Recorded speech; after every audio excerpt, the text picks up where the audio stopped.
Benvingudes i benvinguts un dia més aquí a Raons de Pes. Gràcies per venir-hi. Catalunya som un país que no existeix internacionalment.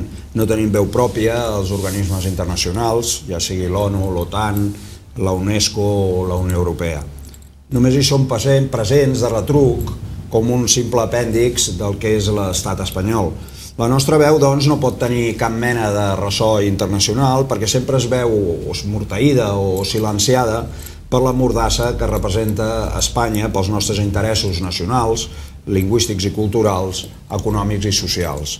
Sembla del tot evident que aquesta situació només podria canviar de manera favorable als nostres interessos si Catalunya disposés d'un estat propi. En el programa d'avui, de Raons de Pes, volem conversar sobre el que podria representar des del punt de vista internacional el fet que Catalunya pogués disposar d'un estat propi. Ho farem amb dos convidats d'excepció que tinc el plaer de presentar-vos. Aquí a la meva dreta tenim en Miquel Strubel. Gràcies per haver vingut i haver acceptat la nostra invitació. En Miquel Strubel és sociolingüista, llicenciat en Psicologia i Fisiologia per la Universitat d'Oxford. Actualment és professor dels nous estudis d'Arts i Humanitats de la Universitat Oberta de Catalunya. Va ser president de l'Associació Política Catalunya 2003 i membre fundador de la plataforma independentista Sobirania i Progrés. Forma part del secretariat provisional de l'Assemblea Nacional Catalana, actualment en fase constituent. I aquí a la meva esquerra, en Ricard Gené, gràcies també per haver vingut. Bon dia. En Ricard Gené és advocat, és soci d'un bufet amb molta clientela en l'àmbit internacional, ha estat president i encara n'és membre d'un comitè executiu de dret, d'una xarxa de dret internacional de despatxos d'advocats. És un estudiós de temes relatius a l'autodeterminació dels pobles en dret internacional i processos d'alliberament nacional. Per raó de vinculacions familiars, coneix molt bé el cas d'Eslovènia. Forma part també del secretariat provisional de l'Assemblea Nacional Catalana, actualment en fase constituent. Doncs comencem una mica aquesta conversa. Sovint es parla molt de dependències econòmiques, dependències polítiques, i potser la gent sempre estem molt pendents del que ens afecta amb la qüestió econòmica, amb l'espoli fiscal, amb les qüestions de llengua, les qüestions de cultura. Però quins problemes representa internacionalment que no disposem d'un estat propi, que haguem d'anar sempre a remolc de l'estat espanyol? Tenim 2 dies sencers de programa? 25 minuts ho hauríem d'intentar explicar. Doncs em sembla que el Ricard haurem de fer-ne dia. Ho tenim difícil, El primer problema és mental i de cara a l'interior. Molt sovint dic que Catalunya no té ni parlamentaris. I la gent diu, home, però aquest i aquella, no vull dir noms, i dic, sí que són catalans, però no representen Catalunya, representen l'única circumscripció que hi ha a l'estat espanyol, que també jo crec que és un cas molt excepcional, i per tant representen Espanya, no poden representar formalment, no poden representar Catalunya. Aquesta mena de prèvies, diguéssim, jo crec que convé dir-les de manera molt clara. Hi ha una altra prèvia a fer, Jaume, i és que el món actual, és així des de ja fa segles, s'estructura en estats. I només els estats són actors en l'escena internacional, i el que no és un estat, el que no s'organitza en un estat, no té ni veu ni vot ni compte per a res. I això és un fet, i és un fet que de vegades es vol contrarrestar dient anem a una mundialització, una integració regional dels estats, es difuminen els atributs de sobirania. Escolti, per més que hi hagi una globalització, per més que és cert que en alguns aspectes es va una cooperació i una integració de determinades polítiques, no és menys cert que el món continua estant organitzat en estats, i nosaltres volem ser, crec que podríem ser, i ens convindria ser tan independents o tan interdependents com ho són els altres estats. De fet, de tots els estats, de la vintena d'estats que s'han constituït en els darrers 20 anys a Europa, no n'hi ha cap que en aquest període hagi demanat integrar-se en un altre estat. Això em sembla que és un fet a tenir en compte, i és simptomàtic. La gent el que vol, en general, separar-se, en general d'algun altre estat, però mai formar...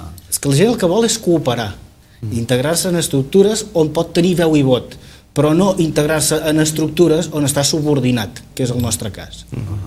I menys cedir l'existència de l'Estat cap a un altre. Ja ho has dit bé, no hi ha cap cas. Per molt que diguin, ui, això dels estats és un invent del segle XIX i tal, doncs escolta, que em busquin algú que digui, mira, Espanya hauria de deixar d'existir i formar part de França o de Portugal. No trobaràs cap. Sí, perquè abans d'entrar aquí al plató em comentaves un llistat de nous estats, no?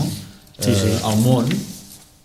Quants diríem en els últims anys? En els darrers 20 anys hi ha hagut tant com 35 canvis de fronteres que suposen en la major part dels casos d'independències, ja sigui dels Estats Units, això forma part, es podria dir, de descolonització o de rèmores de la descolonització, la Micronèsia, les Illes Marshall, tota la desintegració de la Unió Soviètica que dona lloc a quasi una quinzena d'estats, a la desintegració de Iugoslàvia, però també a la separació de vellut de Txèquia i Eslovàquia, en fi, i després n'hem viscut d'altres molt recentment. Hem viscut doncs, les independències de països com Eritrea, com més difícilment la de Kosovo, però també aquest any mateix la de Sudan del Sud. Vull dir que això és un tema absolutament obert. I aquests països, evidentment, tenen representació a tot arreu. Aquests països tenen l'accés obert a ser representats a tot arreu amb veu i vot. S'ha de matisar que hi ha casos i que l'accés a les institucions internacionals no sempre és fàcil. Això és una qüestió que cal tenir en compte. No tot és un camí de roses, en les relacions internacionals especialment. Però, per exemple, agafem un cas, la continuada reivindicació de l'oficialitat del català a les institucions de la Unió Europea, que això ve pràcticament des de l'entrada de la Catalunya Sud en el mercat comú, el 86 devia ser, no? Són 25 anys de reclamar l'oficialitat i em sembla que seria molt més fàcil si Andorra, per entendre'ns, si Andorra entrés a la Unió Europea, en el sentit que la mentalitat de veure els estats, la Unió Europea és un club d'estats, i que cada estat té una llengua, doncs aquesta percepció fa molt més fàcil aconseguir, no és automàtic, certament estic d'acord amb tu, però serà molt més fàcil que els altres estats ho reconeguin. El cas d'Andorra jo el tinc clar, si Andorra entrés a la Unió Europea el català seria llengua oficial de manera gairebé automàtica. Quan un estat nou entra a la Unió Europea de negociar els tractats, etc., i un dels punts que es negocia és el de la llengua. Ara, precisament, amb l'accessió de Croàcia a la Unió Europea, que ja té data d'entrada, l'1 de juliol del 2013, si no m'equivoco, el croat serà llengua oficial. I hi ha uns quants parlamentaris catalans que ho estan tornant, he dit catalans per origen, però que representen Espanya, que ho estan tornant a reivindicar. I aquí el que veurem, que passarà una altra vegada, és que tant el PP com el PSOE s'hi oposaran. Si l'estat espanyol ho demanés, el català seria llengua oficial a Europa, de la mateixa manera que Irlanda ho va demanar respecte del gaèlic irlandès, i el gaèlic irlandès és llengua oficial de les institucions de la Unió Europea. Així de clar, així de fàcil. Sí, el que manen són els estats, és la representació estatal. És molt evident, de manera reiterada, que manen en aquesta mena de decisions. Després el control econòmic, financer, tot això és una altra història, però amb aquesta mena de decisions no és independent al 100%, perquè hi ha tot un seguit de condicionants. I la Unió Europea és molt complicada i en aquests moments està en vores baixes. Hi ha un altre aspecte que és molt complex, que no s'ha assajat mai encara, i és què passaria si un estat que ja és membre de la Unió Europea es trenca en dos estats. Les parts que resulten d'aquesta dissolució o d'aquesta secessió, segons com fos el cas, són membres de la Unió Europea automàticament? Sí, no? Han de renegociar els tractats? Sí, no? Aquí hi ha una mica opinions per tots els gustos, hi ha qui afirma que ja són automàticament membres de la Unió Europea, hi ha qui no, però el que és evident és que una part d'un estat que ja complia tots els requisits per ser membre de la Unió Europea probablement no se li podria exigir que seguís tot el procediment d'adhesió que ha de seguir un estat que no ho compleix. Per tant, en aquest cas, tot i que difícilment seria automàtic i no hi ha un precedent, Escòcia es podria trobar amb la mateixa situació. Hi ha un precedent invers, en canvi. Alemanya. A Alemanya Amb la unificació d'Alemanya, la reunificació d'Alemanya canvia les fronteres exteriors de la Unió Europea i els altres diuen, feu, vull dir que no, la Unió Europea no interfereix en una cosa que és jo diria que força més convulsiu, diguéssim, com convulsiva, perquè entren a formar part de la Unió Europea milions de ciutadans que no n'eren. Efectivament. I per tant jo crec que sobretot si és amistosa la separació, hauria de ser després una negociació de tres bandes per dir, procés relativament ràpid, per dir com repartim els fons estructurals, els IVAs, representació al Parlament, perquè no en sortís perjudicat el conjunt de la Unió.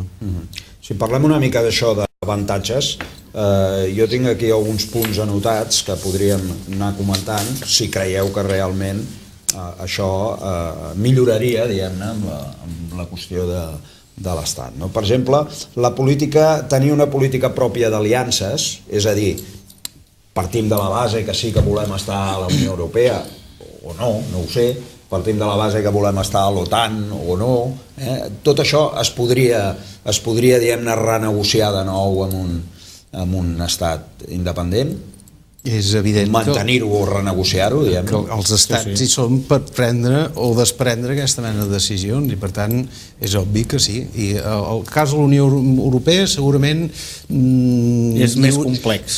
Anava a dir, no hi hauria més consens social a favor de quedar-nos, però en el cas de l'OTAN és que es va votar, Catalunya va votar en contra de l'OTAN en el seu moment, i en canvi la majoria de la resta de l'Estat va votar a favor.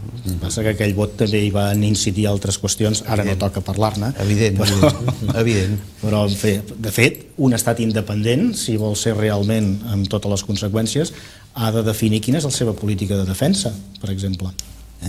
I la nostra política de defensa hauria de ser el resultat d'un debat conduït a l'interior de Catalunya que després s'hauria de projectar cap en fora i s'hauria de negociar si tenim unes forces armades, si no les tenim, si tenim uns equips d'intervenció, com hi participem, perquè la voluntat de Catalunya com a estat independent, des del meu punt de vista, no haurà de ser mai quedar-se reclòs a Catalunya, ha de ser participar a tot el món, perquè el nostre món és tot el món, el que passa que sí, amb veu i vot, sense intermediaris. Sí, la independència va més enllà d'uns jocs florals nacionals, diguéssim. Hem de pensar que un país independent té una política de defensa. Els pacifistes, diguéssim, jo crec que han d'entendre que en un procés de partició d'un estat amb dos estats ens tocarà la sisena part de l'armada actual, la sisena part dels avions de combat, per entendre. Després, què fem amb aquests avions? Això és un tema a part. Però fins i tot Suïssa, que és el país més neutral d'Europa, és que tot ciutadà fa el seu rei militar durant unes setmanes cada estiu fins als 50 anys. Els sistemes poden ser diferents, però la política de defensa però no hem de ser ingenus. La política de defensa la podríem decidir nosaltres. Evidentment. No ens la decidirien els altres. Evidentment. Amb l'accés a societats internacionals, i ara penso, per exemple, amb això tan controvertit i que se n'ha parlat tant de les seleccions esportives i tot això, suposo que evidentment el tenir un estat propi, doncs això immediatament et pot donar accés a aquestes federacions internacionals esportives i per tant a disposar de seleccions pròpies i participar en campionats. Tot i que són de dret privat, és dir, sent estricte, em sembla. Sí. Tens tota la raó, Miquel. Les federacions esportives són organismes de dret privat i com a tal poden regular la seva participació en l'esfera internacional com vulguin. Ara què passa? Es produeix una interferència de dret públic i una interferència dels estats en tot això. Perquè ja sigui per iniciativa de les pròpies federacions internacionals, ja sigui per pressions dels estats, s'introdueixen els estatuts de les federacions internacionals que podran participar aquelles federacions que representin estats i llavors ja hi tens la porta tancada. Que és el que va passar, per exemple, en el Comitè Internacional Olímpic. Abans, teòricament, hi podien participar nacions que no fossin estats. I això es va canviar precisament, jo crec que pel cas de Catalunya. En bona part. En bona part pel cas de Catalunya. Sí. I aleshores, doncs, evidentment, si ets un estat, tens accés a tot això. Però a mi m'agradaria parlar d'un tema concret, també de la participació en àmbits internacionals. Hi ha una organització internacional de ciència, que és la ICSU, que és molt important. És on es couen coses de ciència internacional, d'alta ciència internacional. Catalunya no hi té accés, perquè qui té accés a la ICSU és el comitè ICSU espanyol, i Espanya com a tal.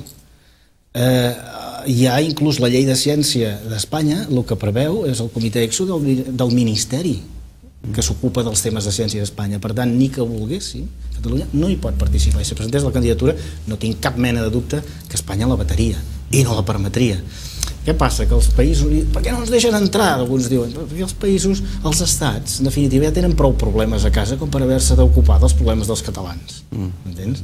I per tant, som nosaltres els que ens hem d'ocupar de resoldre el nostre problema. Això de les federacions internacionals produeix unes situacions molt ridícules, com el fet que alguna federació internacional hagi votat, jo crec que amb molts de vots comprats per alguna federació nacional concreta, el hoquei era claríssim, en un cas en què Escòcia en forma part, per exemple, és a dir, reiterant el fet que no cal ser un estat per ser membre d'aquella federació en concret. Jo crec que hem de celebrar que hagin donat en el blanc la Federació Catalana de Darts, que ha entrat a la Federació Internacional fa molt poc, i crec que hem de lamentar que la Federació Catalana, cofundadora de la Federació Internacional de Rugbi, expulsada de la Federació Internacional per Franco i Petang, diguéssim, doncs que aquella decisió no s'hagi eliminat, diguéssim, i que els tribunals francesos hagin avalat la decisió de dos règims francament antidemocràtics. La veritat és que els temes que has esmentat ara són temes molt il·lustratius, perquè el tema dels darts, algú es pot preguntar com és possible que hi hagin entrat si ens acabeu de dir que interfereixen? Sí, però hi ha forats, i el que es tracta i el que s'ha fet, i de fet hi ha tota una colla de federacions catalanes reconegudes internacionalment i que competeixen internacionalment, que són les menors, doncs perquè hi havia forats i són institucions de dret privat i no es fa gaire soroll. En el cas del patinatge, aquí va haver-hi, des del meu punt de vista, un error garrafal de Catalunya. Tothom se'n va anar a Macau a celebrar-ho, tots els polítics. Això va encendre totes les alarmes a mig món, perquè no hem d'oblidar que la majoria dels estats són plurinacionals. I l'última cosa que volen és tenir un problema similar com el català a casa seva. Aleshores, això va ser un error, jo crec que nostre. Ara, dit això... Es va portar amb prou discreció, amb prou... Totes aquestes coses s'han de fer amb discreció. Que suposo que ara és el que fan les federacions, penso. Suposo que han canviat una mica de política i intenten anar més... Voldria creure que sí. I el cas del rugbi que has esmentat és un tema sagnant, perquè efectivament la Federació Catalana de Rugbi va ser fundadora de la Federació Internacional i com a tal tindria dret a participar perquè hi hauria la continuïtat històrica i es va dissoldre per un decret franquista i això ho ha validat els tribunals francesos. És una vergonya. En polítiques agràries, les relacions internacionals també... perquè suposo que les polítiques agràries actualment són les polítiques agràries que interessen a l'estat espanyol, que potser no són les que ens interessen realment a Catalunya. Sí. A veure, jo no diré que hi hagi una mala fe per part de l'estat espanyol en absolut en la definició de la PAC. El que passa és que l'estructura agrària i ramadera catalana és molt diferent de l'estructura agrària i ramadera andalusa o castellana. I aleshores això defineix uns interessos per damunt d'uns altres. I bé, jo no sóc expert en matèria de PAC ni d'agricultura i ramaderia, però sí que tinc clar que la diferència d'estructura existeix i que el que ens convé a nosaltres no és sempre el que convé a altres territoris de l'Estat. I altres territoris de l'Estat són els que estan representats generalment en el govern de l'Estat, nosaltres no hi som i la força que tenim per imposar o per negociar és que no podem ni negociar-ho, vaja, dit clarament, no podem ni negociar-ho, no tenim ni veu ni vot quan es discuteixen aquestes coses. I les propostes que es fan des de Catalunya, doncs jo tinc els meus dubtes de que arribin enlloc. hi ha altres ramificacions, abans de començar, curioses, derivades d'aquesta visió que tenen els representants dels estats, d'on comencen, on acaben les barreres, les fronteres, que va ser el fals cas dels cogombres andalusos. Alemanya va fer aquesta acusació, va mirar el mapa, va veure que Andalusia i tot l'estat era d'un color i Alemanya va decidir que no entressin cogombres d'aquell color de l'estat. Portugal és molt més a prop d'Andalusia que Galícia o Catalunya, diguéssim. De Portugal van passar olímpicament. I en canvi els microbis no respecten les fronteres, evidentment. I aleshores trobes una situació en què hi podia haver un problema a Figueres i en canvi de Perpinyà podrien circular les coses. Aquestes visions estatals que són lamentablement molt freqüents. Una Catalunya independent no esquivaria aquest risc, però si fos d'un color diferent, la mentalitat diria, no, d'Andalusia és Espanya, Catalunya és diferent. Són coses ridícules de vegades, perquè només cal mirar el mapa i saber com funciona la distribució de microbis, però són realitats.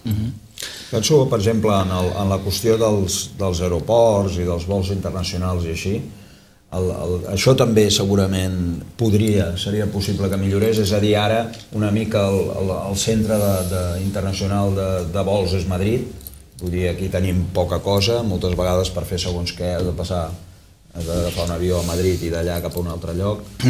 Això també podria ser factible de canvi? A veure, factible de canvi. En la mesura en què pots seure en una taula i parlar de tu a tu amb l'altra gent, tens una opció a canviar les coses. Si no hi ets en aquesta taula no tens opció a canviar-les o és molt més difícil, si més no. Aviam, això no és tan directe. És veritat que a l'estat espanyol li ha interessat que Madrid fos un hub.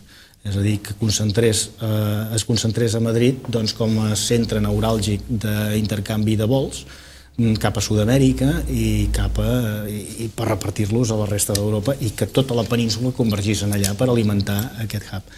Això té la seva lògica. A nosaltres ens pot interessar des del punt de vista logístic una altra cosa, perquè quan parlem d'estats, el que estem parlant és de repartiment de recursos i de diners.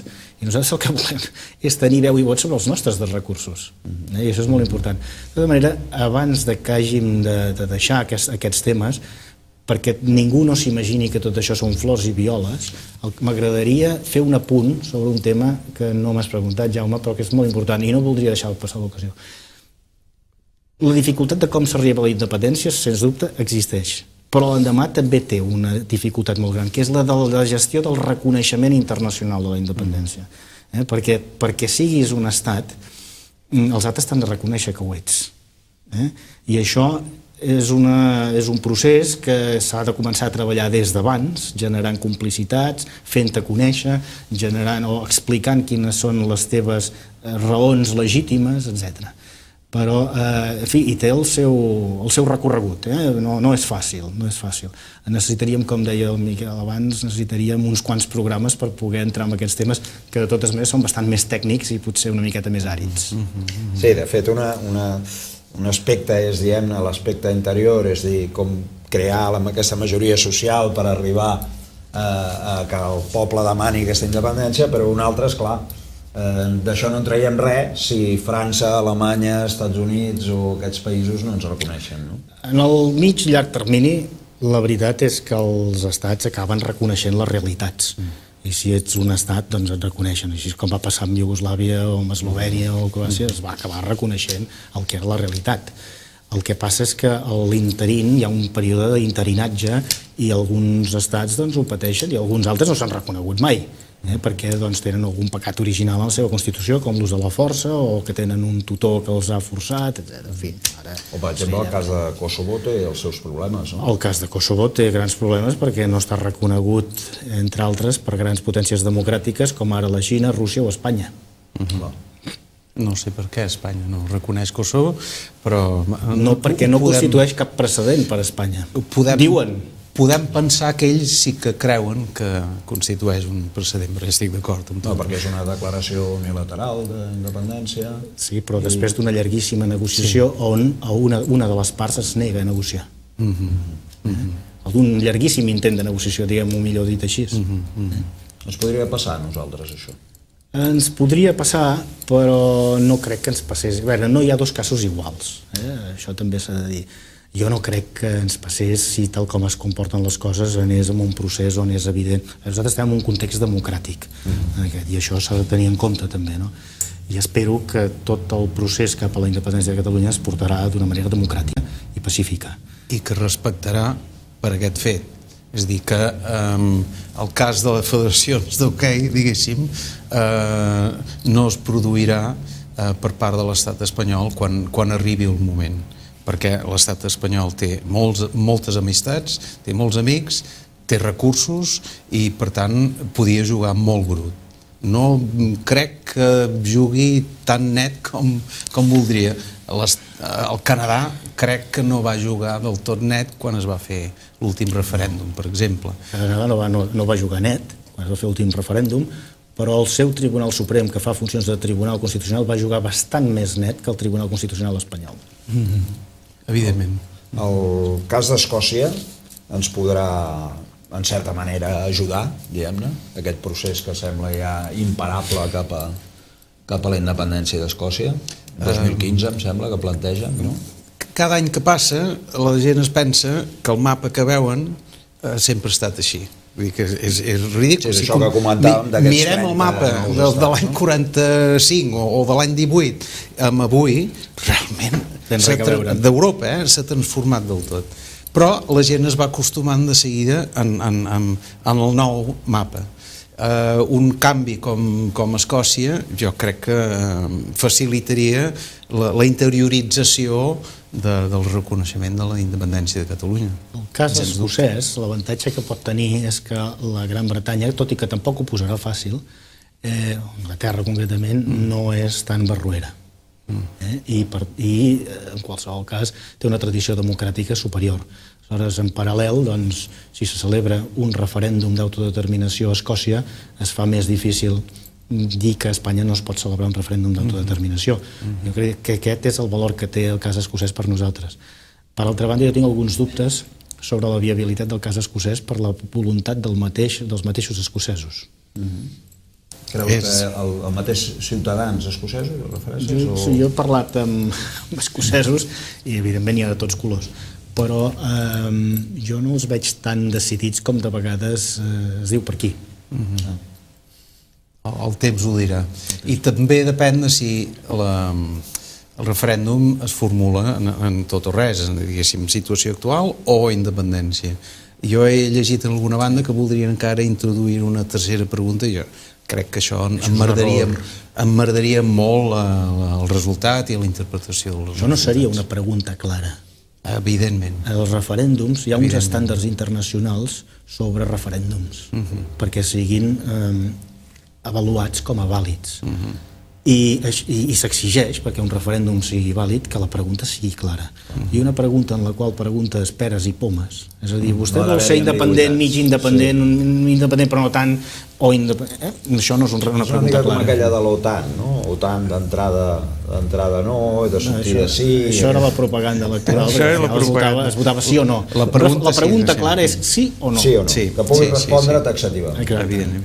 Bé, doncs, tal com dèiem, segur que tenim tema per molt més estona i segur que ens han deixat moltes coses, però ja des de realització ens diuen que hi hem d'anar tancant. Doncs aquest nou programa de Raons de Pes en què hem pogut parlar una mica sobre què podria significar internacionalment per Catalunya disposar d'un estat propi. Agraïm una vegada més els nostres convidats, en Miquel Strubel i en Ricard Jané, que hagin compartit amb nosaltres i amb tots vosaltres aquests minuts de programa. La setmana que ve, com sempre, hi tornarem, nous convidats i noves raons de pes per un país. Us hi esperem. Fins aviat.